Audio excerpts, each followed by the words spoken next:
Randy Romano and his wife moved to Sarasota after he landed a job at Best Buy.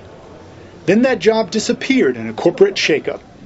I was doing a lot of landscaping and remodeling, take advantage of the time I had off, and was actually excited about being off because I'm never off. And then it got where I ran out of projects and I started creating projects just to do something. And then when I would go shopping and I would be in a store, I started to want to try and sell something to somebody because I was just, it's like you need to do it. After 5 long months, Romano got a job offer from H.H. Gregg, a new appliance store in Sarasota.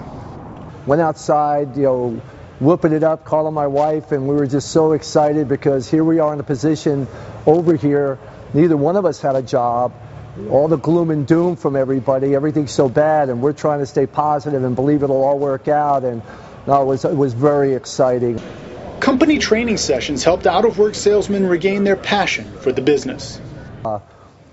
You could see the people within the 2 weeks, their personalities perking back up more. The reality, I'm working again. This is real. This is happening. In his new job at a new store, Romano says it feels good to be back on the sales floor. For HeraldTribune.com, this is Tom Becknell.